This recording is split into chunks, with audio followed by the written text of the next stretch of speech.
Okay, so today we're going to discuss the last moments of life of Julius Caesar and the plot against him formed by Brutus and Cassius. It began with the discrepancy between Julius Caesar and Gaius Magnus Pompey, I believe is his name. His last name is Pompey. He was approached by Cato, one of the Senate members of Rome, and was asked to plot against Caesar. He was told, he was very confident that he could absolutely destroy him. He thought the people loved him more than Caesar, when in fact Caesar was probably the most popular man in the world at the time. He was very loved for his acceptance of other ways of life. Whenever he won a war, he always allowed the losing side to accept Roman life and live peacefully without aggression from him. So Cato approaches Pompey, and first he denies it because they're bound. They're brothers. They're bound. They've equally ruled Rome for many years. Julius Caesar fought the war in Gaul and won, while Pompey was left in Caesar to basically control. That left a lot of people angry in the Senate because Caesar was never there. Eventually, the pressure got Pompey to change his mind. He decided that Julius Caesar had a limited army. He had only the 13th Legion, which was basically a battalion of troops. He was far away. He was distorted. He was coming back from a war he just won.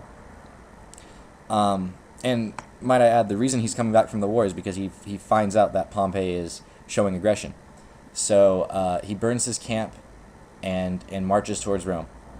Once he crosses the Rubicon in Italy, the Rubicon River, into Italy, he eventually becomes, what's the word?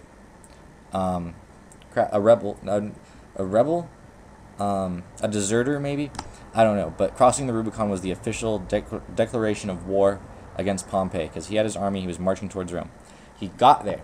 No one was there. Everyone fled, including Pompey. Doors were locked, streets were empty. Caesar marched right up to the Senate house and nailed a declaration on the wall, telling everyone, basically, or on the door, stating that anyone that decides to accept Caesar is fine. Even if you fought against him before, you can drop your arms and join him. And that led to him basically getting a massive amount of troops. Everyone wanted to fight for him. They wanted Rome to be run by Caesar. And eventually, Caesar agreed.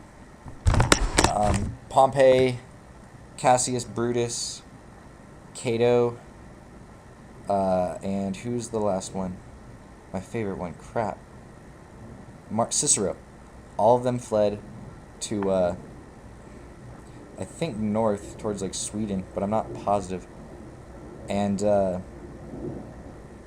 they were preparing for war. They were gathering troops, getting information on Caesar and whatnot, and basically hiding. Eventually, the pressure surmounted. Some of the generals even killed themselves because they already felt defeated because they had retreated for so long without making any kind of, tactical attack. And eventually this led to Pompey fleeing to Egypt, where the second he got off the boat, he was slaughtered by an Egyptian guard. The head was sent to Caesar, which made him very mad. Caesar wanted to be the one to, give him an honorable death by sword. But no, he had his head chopped off in the water, actually, with his whole family watching from a boat. So Pompey died, and that leaves Cassius and Brutus and Cicero very worried. They no longer have a leader. It's just them. So now, instead of a direct attack, they need a plot. They need to plot Caesar's death. They can't do it up front. So this leads to the famous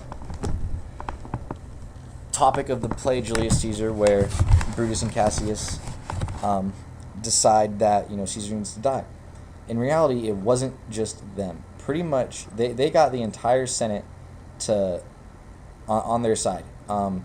Caesar entered the room with Mark Antony behind him and distracted by a woman telling him that his wife just died, which was true. So he ran home, leaving Caesar unprotected. Caesar walks into the Senate house, and is stabbed. Is stabbed 27 times before he hits the floor, and that's when Brutus delivers the final blow in the heart. He does not say "Ectu Brutus." Caesar's pretty much a dead shell at the time of Brutus is stabbing him, because I mean he's already been slaughtered, and he died, obviously. Brutus and Cassius all of a sudden realized that there's going to be chaos in the streets. There's going to be, disorganization. There's going to be rebellion, and that led to war, which surprisingly Brutus and Cassius fought in, and both died. They both got killed. So pretty much everyone died. Mark Antony even got tricked into committing suicide by Cleopatra. He was told that Cleopatra killed herself with a poisonous snake biting her, and so he's in a separate room with Lucius Vorenus, and eventually decides that the most honorable thing is to end his own life, which he does. Shortly after that, Cleopatra walks in and sees that Antony believed the tale, and that's when she finally kills herself with the snake. So everyone died. That was pretty much that's when Caesar's life was declared the Pax Romana, the golden age of Rome, and that never really happened again. 300 years later, Constantine took over.